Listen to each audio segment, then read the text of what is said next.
Hello everyone.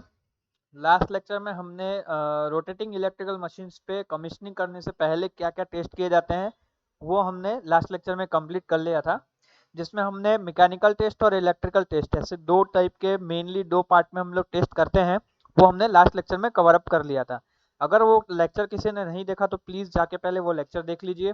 Then उसके बाद आज का लेक्चर है हमारा, और आज का हमारा टॉपिक है specific test on electrical equipment. हम लोग कुछ तरीके के स्पेसिफिक टेस्ट करते हैं इलेक्ट्रिकल इक्विपमेंट पे। तो हम लोग कौन कौन से स्पेसिफिक टेस्ट करते हैं, ठीक है। तो कमीशनिंग करने से पहले हम लोग मैकेनिकल और इलेक्ट्रिकल टेस्ट देखते हैं, करते हैं मशीन पे। तो ये सब जो टेस्ट होते हैं वो एक तरीके के जनरल टेस्ट होते हैं जो हमने जनरली हम लोग करते ही रहते हैं, हमें करना भी चाहिए। लेकिन कुछ स्पेसिफिक टेस्ट होते हैं, ठीक है। जैसे आपका इंडक्शन मोटर हो गई, अल्टरनेटर हो गया, सिंक्रोनस मोटर हो गई। तो इन तीनों मोटरों पे या फिर इन तीनों इलेक्ट्रिकल इक्विपमेंट पे आप लोग कुछ स्पेसिफिक टेस्ट करते हैं, ठीक है, ताकि हम लोग क्या कर सके कि आपका जो भी मशीन है वो कुछ स्पेसिफिक कंडीशन में आपका वर्क कर रहा है कि नहीं कर रहा है, वो हम लोग इससे फाइंड आउट कर सकते हैं। इसीलिए हम लोग स्पेसिफिक टेस्ट करते हैं किसी भी इलेक्ट्रिकल इक्विपमेंट पे। तो इंडक्शन मोटर पे किस तरीके से स्पेसिफिक टेस्ट किए जाते हैं? तो इंडक्शन मोटर पे हमारे 5 तरीके के स्पेसिफिक टेस्ट किए जाते हैं। एक आपका डीसी रेजिस्टेंस का मेजरमेंट किया जाता है वाइंडिंग में आपके। अगर आप मान अगर आप रेजिस्टेंस मेजर कर रहे हैं तो वाइंडिंग में आप क्या करते हैं, डीसी सप्लाई देके उसका रेजिस्टेंस चेक करते हैं कि आपका रेजिस्टेंस कितना विथस्टैंड कर सकता है। ओके, तो वो आपका एक तरीके का डीसी रेजिस्टेंस वाइंडिंग हुआ आपका मेजर करने का तरीका। देन वोल्टेज रेशियो भी हम लोग चेक करते हैं, ये भी आपका एक तरीके का स्पेसिफिक टेस्ट है। देन नो लोड और lock rotor test. No load और फुल लोड, आप इसे कह सकते हैं नो लोड और फुल लोड। नो लोड और फुल लोड क्यों किया जाता है? ताकि हम लोग जो भी आपके लॉसेस हैं, मशीन में लॉसेस जो भी हो रहे हैं, उसे फाइंड आउट करने के लिए हम लोग नो लोड और लॉक रोटर टेस्ट या फिर आप कह सकते हैं फुल लोड टेस्ट, ये आप लोग करते हैं। मेजरमेंट ऑफ स्लिप, ठीक है, स्लिप भी हम लोग मेजर करते हैं ताकि एफिशिएंसी में क्या इफेक्ट हो रहा है मशीन की, वो हम लोग इंडक्शन मोटर की एफिशिएंसी में क्या टेस्ट हो रहा है, मतलब क्या चेंजेस हो रहे हैं, ये हम लोग टेस्ट कर सकते हैं। देन कैरेक्टरिस्टिक टेस्ट, तो इसमें वीआई टेस्ट किया जाता है, इंडक्शन मोटर का वीआई टेस्ट किया जाता है, जिसमें आप लोग क्या करते हैं। और दूसरा टेस्ट आपका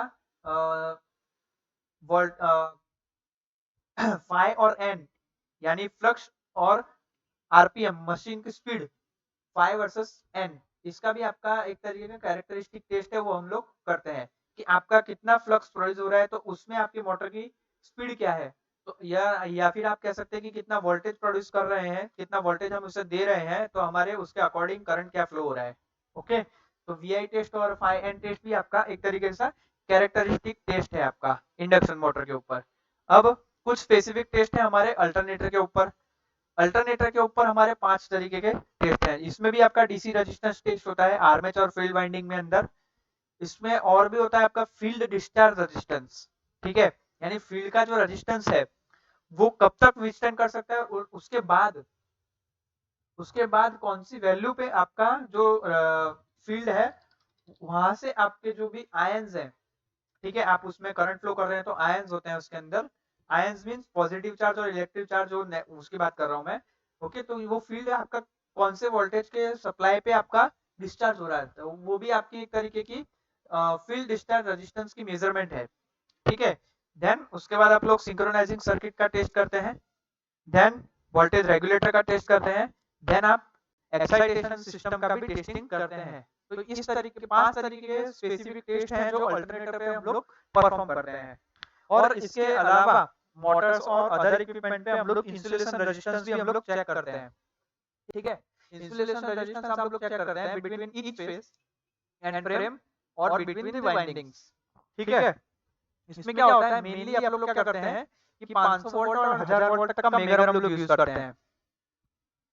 स्टार स्टार पॉइंट अगर कनेक्टेड होता है, यानी कि आपका एक कॉमन पॉइंट होता है, तो उसे हम लोग डिस्कनेक्ट करते हैं। देन हम लोग क्या करते हैं, ये फॉर्मूला आपका इंसुलेशन रेजिस्टेंस है एट दी 25 डिग्री सेंटीग्रेड। ये आपका एक स्पेसिफिक टेम्परेचर है, 25 डिग्री सेंटीग्रेड पे ही आपका आरआई प्रॉपर मिलता है। ओके, तो ये आपका एक इक्वेशन है Ri is equal to 20 into En divided by 1000 plus 2P। तो यहाँ पे En क्या है आपका, rated phase two phase voltage है आपका, ये आपको ध्यान रखना है। En आपका फेज टू फेज वोल्टेज है। P क्या है आपका, रेटेड पावर है जो आपको किलोवाट में दे रखा होता है मशीन में। ओके, तो इस तरीके से हम लोग इंसुलेशन रेजिस्टेंस को मेजर करते हैं। नाउ सेकंड पॉइंट हमें क्या ध्यान रखना है कि वायरिंग इंस्टॉलेशन हमें किस तरीके से करनी है। वायरिंग इंस्टॉलेशन, जब भी आप इंसुलेशन रेजिस्टेंस को मेजर करते हैं तो आपको क्या करना है, फ्यूज को आपको बाहर की तरफ, फ्यूज आपको ऑलवेज निकाल देना है, उसमें आपको फ्यूज नहीं लगाना है। ओके, और जो बाकी की जो भी स्विचेस हैं, ठीक है, वो स्विच आपको ऑन रखनी है, और बाकी के जो आप टेस्टिंग के लिए जो लैंप यूज कर रहे हैं, जो भी यूज कर रहे हैं, आप उसे रिमूव कर सकते हैं। और हमें क्या करना है, देन उसके बाद हमें इंसुलेशन रेजिस्टेंस मेजर करना है बिटवीन द कंडक्टर और अर्थ। ओके, और वो हमें किस फार्मूला से फाइंड आउट करना है, insulation resistance is mega ohm is equal to divide by 50 divide by number of points. Okay, आपका जो इंसुलेशन रेजिस्टेंस है वो हमारा 1 मेगा ओम से ज्यादा ही होना चाहिए, शुड नॉट नेसेसरी, मतलब इतना ऐसा जरूरी नहीं है कि आपका 1 मेगा ओम से ज्यादा ही हो, कम भी हो सकता है, लेकिन 1 मेगा ओम से ज्यादा होगा तो आपका जो इंसुलेशन रेजिस्टेंस है वो बहुत ही अच्छा कहलाएगा। ओके, तो इस तरीके के टेस्ट के लिए, इस तरीके के टेस्ट में जो भी आपके कंट्रोल रेजिस्टेंस है, हीटिंग एंड पावर इक्विपमेंट है, जो भी है, उसको हम लोग पहले, सबसे पहले हम लोग सर्किट से डिस्कनेक्ट कर देते हैं, ठीक है, ताकि हम लोग लाइव पार्ट और फ्रेम, इन दोनों के बीच का जो भी आपका इंसुलेशन रेजिस्टेंस है हम लोग मेजर कर सके। किसके रिलेवेंट में हम लोग मेजर करते हैं सब चीजें, इंडियन स्टैंडर्ड के अनुसार। ओके, तो हमने जो आईपी और ये सब पढ़ा था हमने फर्स्ट लेक्चर में, जब भी हमने चैप्टर स्टार्ट किया था तब हमने ये सारी चीजें कवर अप करी थी। ओके, नाउ नेक्स्ट पॉइंट है हमारा कि हमें रोटेटिंग इलेक्ट्रिकल मशीन में क्यों लोड जो होता है वो उसे ग्रेजुअली इंक्रीज करना चाहिए, मतलब सडनली उसे नहीं दे देना चाहिए, क्यों हमें ऐसा करने की जरूरत पड़ी। तो उसमें हमारे कुछ रीजंस है कि जैसे आपकी पहला रीजन आपका क्या है कि मैग्नेटिक फ्लक्स डेंसिटी अगर आपकी इंक्रीज हो रही है हाई वैल्यू, 0 से लेकर हाई वैल्यू तक, तब आपका क्या हो रहा है, अगर सडनली इंक्रीज हो रही है इसका मतलब क्या है, फुल लोड आपने सडनली उसमें अप्लाई कर दिया है।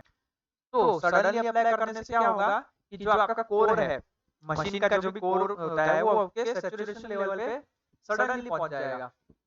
ओके, इसके कारण क्या होगा कि आपकी जो एक्यूरेसी है, आपकी जो एफिशिएंसी आपको मिलनी चाहिए इक्विपमेंट के वर्किंग की, वो आपको प्रॉपर नहीं मिल पाएगी। इसलिए हमें क्या करना चाहिए, लोडिंग को ग्रेजुअली धीमे धीमे करके इंक्रीज करना चाहिए, ताकि हमें मशीन हमें फुल एफिशिएंसी पे हमारी काम करे। ओके, सेकंड रीजन क्या है कि अगर आप लोग सडनली आप लोड दे देते हैं तो लार्ज करंट फ्लो हो रहा है वाइंडिंग के अंदर, जब भी आप फुल लोड आप सडनली अप्लाई कर देते हैं तब इसके कारण क्या होता है कि लार्ज हीट प्रोड्यूस होती है, जो हमारे वाइंडिंग को हमारे डैमेज कर सकती है। ओके, थर्ड रीजन क्या हो सकता है कि अगर आपका मान लेते हैं लूज कनेक्शन है, कहीं भी आपका लूज कांटेक्ट रह गया और आपने क्या किया, सडनली लोड अप्लाई कर दिया, तो क्या हो सकता है, हैवी स्पार्क प्रोड्यूस हो सकता है, ठीक है, जो हमारा फायर भी लगा सकता है। तो लाइफ के लिए भी डेंजरस है। ओके, और जैसे पर्टिकुलर इक्विपमेंट में आपको यहाँ पे पर्टिकुलर इक्विपमेंट में क्या क्या रीजंस है कि आपके लोडिंग जो है रोटेटिंग मशीन का आपको स्लोली इंक्रीज करना चाहिए, ग्रेजुअली इंक्रीज करना चाहिए, तो वो भी आपको कुछ यहाँ पे दे रखे हैं। जैसे इंडक्शन मोटर अगर आप यूज कर रहे हैं तो उसके कुछ रीजंस दे रखे हैं, क्यों अपने इंडक्शन मोटर में धीमे धीमे लोड हम लोग बढ़ाते हैं, ठीक है। तो उसका फर्स्ट रीजन क्या है, जब भी आप सडनली आप लोड दे रहे हैं इंडक्शन मोटर में, तो उसमें क्या हो रहा है कि रोटर की जो स्पीड है वो सडनली लोड देने के कारण डिक्रीज हो जा रही है, ठीक है, और स्टेटर और रोटर के बीच का जो करंट है वो आपका इंक्रीज हो सकता है। और आपका इंसुलेशन जो है वो आपका डैमेज होने की संभावना ज़्यादा है। ये एक रीज़न हो सकता है। दूसरा रीज़न क्या है कि स्टेटर और रोटर की जो कॉपर लॉस है वो इंक्रीज हो सकती है अगर आप सडनली लोड अगर अप्लाई करते हैं तो, ठीक है। थर्ड रीज़न क्या है आपका कि करंट आपका सडनली इंक्रीज हो जाएगा। सडनली इंक्रीज हो जाएगा तो it may be operate the over current relay. Over current relay को वो ऑपरेट कर देगा और मोटर आपकी रन होना बंद कर देगी, मतलब स्टार्ट नहीं होगी, स्टॉप हो जाएगी। ओके। देन चौथा रीजन क्या हो सकता है कि जो आपने अगर आपकी मशीन बेल्ट ड्राइव है, ठीक है, मशीन आपकी किसी चीज से कनेक्टेड है और वो बेल्ट ड्राइव है, तो सडनली लोड इंक्रीज करने से क्या होगा कि मे बी आपका बेल्ट जो है वो टूट सकता है, पॉसिबिलिटी है। ठीक है, तो ये भी एक तरीके का रीजन हो सकता है कि आप उस पर ग्रेजुअली लोड आप लोग देते हैं।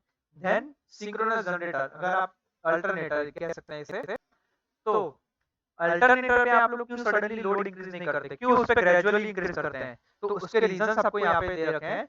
जैसे अगर आप सडनली लोड इंक्रीज करते हैं तो आपकी हीट प्रोड्यूस हो रही है वाइंडिंग में और मे बी आपका वाइंडिंग डैमेज हो सकता है।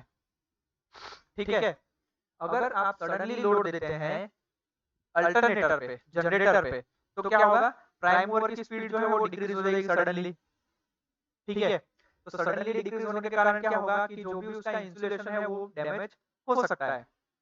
Okay, speed and voltage decrease due to sudden drop in speed and frequency, ये भी एक रीजन हो सकता है इसका। अगर आप सडनली लोड दे देते हैं जनरेटर पे, अल्टरनेटर पे, तो क्या होगा, मोर करंट ड्रॉ करेगी। क्यों? क्योंकि आपका सडनली आपने लोड इंक्रीज कर दिया है, तो उसे सडनली इंक्रीज करने के कारण क्या होगा कि उस लोड को विथस्टैंड करने के लिए ज्यादा करंट की जरूरत होगी, रिक्वायरमेंट होगी, और सिंक्रोनस जनरेटर ज्यादा करंट का आपका ड्रॉ करेगा। ओके, और ये अगर ड्रॉ करेगा तो हो सकता है कि इसका इंसुलेशन रेजिस्टेंस डैमेज हो जाए, इसकी वाइंडिंग डैमेज हो जाए। ओके, इसलिए हम लोग सिंक्रोनस जनरेटर या फिर अल्टरनेटर में भी ग्रेजुअली लोड को इंक्रीज करते हैं। सेम सिंक्रोनस मोटर, सेम चीज, सिंक्रोनस मोटर सिंक्रोनिज्म डाउन हो सकता है या फिर आपका स्टॉप हो सकता है। क्यों? क्योंकि आपने सडनली लोड को अप्लाई कर दिया। दूसरा क्या है, मोटर का जो करंट है वो इंक्रीज हो सकता है। क्यों इंक्रीज हो रहा है? क्योंकि आपका लोड बढ़ रहा है, अचानक ही बढ़ गया आपका लोड, तो अचानक ही ज्यादा करंट की डिमांड करने लगा, इसीलिए मोटर का करंट है वो इंक्रीज हो सकता है और उसकी वाइंडिंग को डैमेज कर सकता है। देन तीसरा रीजन क्या है, सप्लाई सिस्टम इज डिस्टर्ब, कि उसकी सप्लाई सिस्टम आपकी डिस्टर्ब हो सकती है। ओके, डीसी जनरेटर में क्या है आपका, डीसी जनरेटर में आपके क्या रीजंस हैं, किस आपका जो प्राइम मूवर की स्पीड है वो सडनली डिक्रीज होती है। क्यों? क्योंकि हमें आउटपुट वोल्टेज में हमें सडन सडन हमारा आउटपुट वोल्टेज हमारा चेंज हो रहा है, ग्रेजुअली डाउन की तरफ जा रहा है। क्यों? क्योंकि हमारा लोड अचानक से बढ़ गया। ओके, इसलिए डीसी जनरेटर में हम लोग ग्रेजुअली लोड हम लोग अप्लाई करते हैं। देन सेकंड क्या है, कपलिंग आपका डैमेज हो सकता है। देन डीमैग्नेटाइजिंग फोर्स आपका डिक्रीज हो सकता है इन सडन इंक्रीजिंग लोड। ठीक है, और अगर ऐसे टाइम पे आपका सर्किट जो है अगर वो आपकी ब्रोक हो गई, सर्किट आपकी टूट गई, तो यहाँ पे क्या होगा, रेजिडुअल मैग्नेटिज्म पोल पे हमारे जो बन रहे हैं वो लॉस्ट हो जाएंगे और जनरेटर क्या है, वोल्टेज को जनरेट करना बंद कर सकता है। ओके, इसीलिए हम लोग इस पे ग्रेजुअली लोड इंक्रीज करते हैं। प्राइम मूवर आप चौथा रीजन क्या हो सकता है, प्राइम मूवर आपका स्टॉप हो सकता है। देन पांचवा रीजन क्या है कि अगर मान लेते हैं कि आपका जनरेटर आपका स्टॉप हो गया, ठीक है, जनरेटर स्टॉप हो गया और उसके साथ अगर कुछ पैरेलल में दूसरे भी जनरेटर कनेक्टेड हैं, तो एक जनरेटर बंद हो गया आपका, तो दूसरे जनरेटर भी आपके पैरेलल में कनेक्शन में होने के कारण क्या होगा, बंद हो सकते हैं। या फिर अदर जनरेटर जो आपके कनेक्टेड हैं, तो लाइन में क्या होगा, आपका वोल्टेज के जो डिस्ट्रीब्यूशन थे आपके पहले, एक मशीन सडनली बंद होने के कारण क्या होगा कि जो मशीन्स है उस पे आपका ओवरलोड हो जाएगा, दूसरे मशीन से आपका ओवरलोड बढ़ जाएगा। ठीक है, वो भी आपके एक एफिशिएंसी पे इफेक्ट कर जाएंगे। ओके, तो ये भी आपका एक रीजन हो सकता है। देन नेक्स्ट रीजन क्या है कि हमारा डीसी मोटर पे डीसी मोटर पे हम लोग क्यों सडनली अप्लाई नहीं करते लोड, क्योंकि सडनली लोड अप्लाई करने पे क्या होगा कि मोटर जो है वो ज़्यादा करंट आएगी, ज़्यादा करंट लेगी और ईएमएफ उसका ब्रेक हो सकता है। ओके, जो हमारा वाइंडिंग और कम्यूटेटर को हमारा नुकसान कर सकता है। दूसरा रीज़न क्या हो सकता है, कम्यूटेटर में स्पार्किंग इंक्रीज हो सकता है। तीसरा रीज़न क्या हो सकता है कि ओवरलोड रिले है, वो उसमें आपका क्या होगा कि सडन इंक्रीज करेंगे तो आप स्टार्टिंग जो करंट है वो ज़्यादा लेंगे, स्टार्टिंग करंट ज़्यादा लेंगे तो ओवरलोड रिले आपकी ऑपरेट होगी, वो ऑपरेट होगी तो वो मशीन को रोटेट नहीं होने देगी, मशीन को ऑफ कर देगी। ओके, तो ये भी एक रीज़न है। चौथा रीज़न क्या हो सकता है कि जो आर्मेचर कंडक्टर में जो आपका मैग्नेटिक पुल है, यानी उसके खींचने की क्षमता जो है मैग्नेट की, वो आपकी इंक्रीज होती है। ओके, वो ज़्यादा इंक्रीज हो जाएगी, ज़्यादा इंक्रीज होगी तो क्या है, मशीन आपकी बर्नआउट हो सकती है। ओके, तो ये भी एक रीजन होता है कि आपका डीसी मोटर में हम लोग लोड को जो है वो ग्रेजुअली इंक्रीज करते हैं। ओके, तो ये ग्रेजुअली इंक्रीज करते हैं तो हमें कुछ प्रिकॉशंस भी रखने पड़ते हैं जब भी हम मशीन को स्टार्ट करते हैं, किसी भी रोटेटिंग इलेक्ट्रिकल मशीन को हम स्टार्ट करते हैं, कुछ प्रिकॉशंस रखते हैं। तो वो प्रिकॉशन कौन कौन से हैं वो भी हम लोग देख लेते हैं। तो मेनली क्या है कि इक्विपमेंट जो है आपका, आप अगर उसे स्टार्ट कर रहे हैं, स्टार्टिंग में अगर आप नए नए न्यू है, किसी भी कंपनी में अगर आप न्यू है और आपको कहा गया है कि आप मशीन ये जो है वो स्टार्ट कीजिए, तो आप क्या करेंगे, किसी एक्सपर्ट के प्रेजेंस में आप उस इलेक्ट्रिकल इक्विपमेंट को स्टार्ट करेंगे ताकि किसी भी तरीके का नुकसान ना हो। ओके, आपके पास अगर मशीन है रोटेटिंग इलेक्ट्रिकल मशीन, तो उसमें आपका स्टार्टर होता है, कंप्रेस एयर होता है, फायर एक्सटिंग्विशर होता है, बैटरी होता है, ये सब को आपको रेडी रखना पड़ता है। क्यों, क्योंकि अगर आप क्योंकि पॉसिबिलिटी है कि आपका लोड अगर ग्रेजुअली इंक्रीज नहीं हो रहा है और सडनली इंक्रीज हो गया, तो जो ऊपर वाली जितनी कंडीशन मैंने आपको बताई है, ठीक है, वो सारी कंडीशन पॉसिबल है कि हो सकती है और आपका जान का खतरा भी बन सकता है। इसीलिए आपको starter, compressed air, fire extinguisher और बैटरी, ये सब आपको रखना जरूरी है। ओके, थर्ड पॉइंट क्या है, थर्ड चीज, थर्ड टॉपिक आपको क्या ध्यान रखने की, जो आपकी ओवरलोड रिले है उसकी जो सेटिंग है उसको रिक्वायर्ड के अनुसार हमें बदलनी चाहिए। ओके, रिक्वायर्ड के अनुसार हमें बदलनी चाहिए। चौथा रीजन, चौथा क्या है प्रिकॉशन, कि जब भी आप फ्यूज यूज करते हैं मशीन में, तो हमें ये चेक कर लेना चाहिए कि फ्यूज आपके प्रॉपर रेटिंग के हैं कि नहीं है। ओके, अगर नहीं है तो आप उसे चेंज कर सकते हैं। देन पांचवा टॉपिक क्या, पांचवा पॉइंट क्या है आपका, कि जब भी आप इक्विपमेंट को स्टार्ट करते हैं 4 से 5 सेकंड के लिए, ये पीरियड में आप क्या करते हैं कि मतलब इक्विपमेंट के रनिंग को आप देखते हैं कि जो भी आपका मोटर रन कर रही है, ओके, वो आपकी प्रॉपर कर रही है कि नहीं कर रही है, नो लोड पे। ओके, तो नो लोड पे आप क्या करते हैं, उसे पहले ऑब्जर्वेशन करते हैं 4 से 5 सेकंड के लिए, देन उसे नो लोड पे चलाते रहते हैं आधा घंटे के लिए। आफ्टर आधे घंटे के लिए आप, आधे घंटे के बाद आप क्या करते हैं कि टेम्परेचर को मेजर करते हैं कि बाइंडिंग की और बेयरिंग्स की क्या टेम्परेचर है। ओके, अगर आपका स्पार्किंग हो रही है कम्यूटेटर या फिर आप स्लिप रिंग पे स्पार्किंग हो रही है, इसका मतलब क्या है कि आपकी मशीन अब लोड लेने के लिए तैयार है।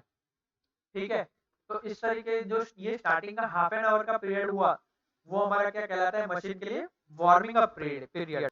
ओके, इसे हम क्या कहते हैं, वार्मिंग अप पीरियड कहते हैं। ठीक है, तो ये हमें कुछ प्रिकॉशंस लेने चाहिए जब भी हम रोटेटिंग इलेक्ट्रिकल मशीन को स्टार्ट करते हैं तब। Okay, now three phase induction motor का हमें कमीशनिंग किस तरीके से करना चाहिए। ओके, तो हमें ये 3 पॉइंट हैं जो हमें चेक करने चाहिए। एक तो है आपका स्टार्टिंग अप। ओके, देन दूसरा कंडीशन है आपकी, अगर आपकी मोटर स्टार्ट नहीं होती तब आपको क्या करना चाहिए। और तीसरे पॉइंट क्या है, अगर आपकी मोटर आपका लोड नहीं ले रही है तब आपको क्या करना चाहिए। ओके, तो स्टार्टिंग अप में क्या है कि हमें इंसुलेशन रेजिस्टेंस टेस्ट और बाकी के टेस्ट हमें परफॉर्म करने चाहिए उसे सर्विस में लाने से पहले। इंसुलेशन टेस्ट और आप कह सकते हैं टेम्परेचर राइज टेस्ट, ठीक है, ये सारे टेस्ट जो है आपके, या फिर आप इसे कह सकते हैं स्पेसिफिक टेस्ट जो हमने अभी लास्ट में कवर किए, ओके, वो टेस्ट हमें करने चाहिए बिफोर उसका मतलब यूज में लाने से पहले। ओके, देन कंटिन्यूटी टेस्ट करनी चाहिए, ठीक है। देन सारे प्रोटेक्टिव डिवाइस हमारे जो हमने लगा रखे हैं मशीन की प्रोटेक्शन के लिए और हमारे प्रोटेक्शन के लिए, उसे हमें चेक करना चाहिए और उसे मिनिमम सेटिंग से यूज करना चाहिए जब भी हम उसे फर्स्ट पहली बार हम उसे यूज कर रहे हैं तब। ओके, जब भी ये जो हमारे ऊपर वाले इंसुलेशन रेजिस्टेंस टेस्ट हो गया, टेम्परेचर राइज टेस्ट हो गया, कंटिन्यूटी टेस्ट हो गया, ठीक है, अगर ये सारे टेस्ट हमारे ओके हैं तो हमें क्या करना चाहिए, मोटर को स्लोली स्टार्ट करना चाहिए। ओके, और अगर आपकी मोटर आपकी रिवर्स डायरेक्शन में घूम रही है, रिवर्स डायरेक्शन में, तो हमें इमीडिएटली मशीन को, मोटर को हमें स्टॉप कर देना चाहिए। ओके, देन अगर हमारी मोटर हमारी रिवर्स डायरेक्शन में घूम रही है, इसका मतलब क्या है, हमें जो हमारा जो भी कनेक्शन है, जो हमने कनेक्शन किए वो हमारे गलत हैं और उसे हमें इंटरचेंज करना चाहिए और चेक करना चाहिए कि अभी भी हमारी मशीन रोटेट, जो मशीन का रोटेशन हो रहा है वो रिवर्स डायरेक्शन में तो नहीं हो रहा है। अगर वो रिवर्स डायरेक्शन में है तो अगेन हमें कनेक्शन चेंज करना है, देन उसे वापस चेक करना है। ओके, देन अगर ये आपके टेस्ट ओके होते हैं तो देन हमें धीमे धीमे मोटर को जो है वो उसकी स्पीड इंक्रीज करनी चाहिए और हमें ये चेक करना है, ये स्पीड इंक्रीज करते करते कि मोटर जो है हमारी वो ज्यादा वाइब्रेट तो नहीं कर रही, ज्यादा आवाज तो प्रोड्यूस नहीं कर रही है फुल स्पीड पे। ओके, ये भी हमें चेक करना है। नाउ दूसरी कंडीशन क्या हो सकती है, ये तो हो गया हमारा स्टार्टिंग में। स्टार्टिंग में तो हमारा अगर सब ओके है तो ठीक है, लेकिन अगर हमारी मोटर स्टार्ट ही नहीं हुई तो, या फिर हमारी फुल फुल स्पीड जो है वो हमारी वो हमारा जो हमने स्टार्टर यूज किया है उसके हाफ पोर्शन में हमने किया और मोटर ने हमारी फुल स्पीड को अचीव कर लिया, ध्यान हम क्या करेंगे।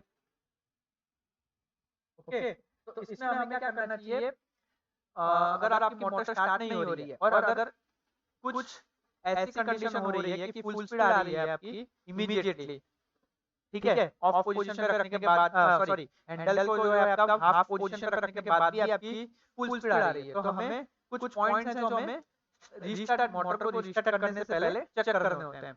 जैसे हमें क्या होता है कि कनेक्शन उसके चेक करने होते हैं कि वो आपका एज पर डी आपका डायग्राम है कि नहीं है। ओके, दूसरा क्या है, हमें ये वोल्टेज जो अवेलेबल है स्टार्टर टर्मिनल पे वो भी चेक करना चाहिए, वोल्टेज जो है वो ज्यादा इंक्रीज तो नहीं हो रहे स्टार्टर पे। ओके, देन कनेक्शन हमारे प्रॉपर टाइट है कि नहीं है वो भी हमें चेक करना है।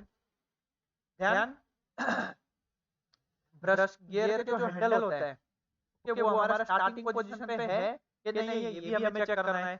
पांचवा पॉइंट हमें क्या चेक करना है कि एक्सेसिव वोल्टेज ड्रॉप नहीं होना चाहिए जब हम लोग स्टार्टर को ऑपरेट कर रहे हैं तब। ओके, तो जब भी आपके ये सारे चेक जो आपके अगर हो जाए तो हमें देन उसके बाद हमें मोटर को स्टार्ट करने की कोशिश करनी चाहिए और तब भी अगर आपकी मोटर स्टार्ट नहीं हो रही है और डायरेक्टली आपकी फुल स्पीड पे आ जा रही है, इसका मतलब क्या है, मशीन को आपको डिस्कनेक्ट कर देना चाहिए और उसके सारे कनेक्शन वापस करने चाहिए, देन उसके बाद वापस से उसे स्टार्ट करने की कोशिश करनी चाहिए। ओके, नेक्स्ट दूसरी कंडीशन क्या हो सकती है, अगर आपकी मोटर है वो लोड ही ना ले रही हो, ठीक है, तब आपको क्या करना चाहिए, अगर आपका मोटर का डायरेक्शन प्रॉपर हो और मोटर आपकी सैटिस्फैक्टरी रन कर रही हो नो लोड पे, लेकिन आपकी उस दौरान भी अगर आप कुछ लोड नहीं दे रहे लेकिन आपकी ओवर करंट रिले जो है वो ट्रिप हो जा रही है, जब भी आप उस पे थोड़ा सा भी लोड दे रहे हैं तब हमें क्या करना चाहिए कि उस टाइम पे हमें क्या करना चाहिए, सबसे पहले ओवरलोड रिले की हमें सेटिंग चेक करनी चाहिए और अगर वो गलत है तो उसे हमें चेंज करना चाहिए। और सारे पॉइंट्स जो आपने स्टार्टर में कनेक्ट किए हुए हैं और मोटर में कनेक्ट किए हुए हैं वो हमें चेक करना चाहिए कि वो प्रॉपरली टाइट है कि नहीं है। ओके, जब भी आप लोड दे रहे हैं तो ये अगर टाइट नहीं है तो इसका मतलब क्या है कि आपका जो पॉइंट्स आपने कनेक्शन किया हुआ है वहाँ पे कुछ ना कुछ स्पार्किंग हो रहा है। ओके, और इसके अलावा भी अगर आपकी मोटर स्टार्ट नहीं हो रही है, लोड नहीं ले रही है, ठीक है, तो हमें क्या करना चाहिए, जो भी आपका मैन्युफैक्चरर है उससे हमें कांटेक्ट करना चाहिए और हमें उसे ये प्रॉब्लम को बताना चाहिए ताकि इस चीज का सॉल्यूशन आ सके। ओके, तो हमें ये सारी चीजें हमें करनी चाहिए जब हम लोग रोटेटिंग मशीन जैसे 3 फेज इंडक्शन मोटर हो गई उसके कमीशनिंग अगर हम लोग करते हैं तो हमें ये सारी चीजें भी चेक करना जरूरी है।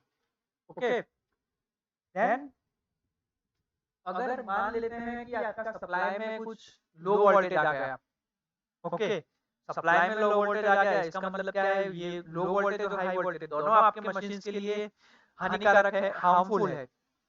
तो लो वोल्टेज के लिए भी हमें कुछ प्रोटेक्शन सिस्टम हमें यूज करनी चाहिए। तो वो हमें किस तरीके से यूज करनी चाहिए वो देख लेते हैं। जैसे आपको यहाँ पे सर्किट डायग्राम दिया हुआ है, देखिए ये आपका सर्किट डायग्राम है, मैं आपको पूरा बताता हूँ। ये कुछ आपका सर्किट डायग्राम है।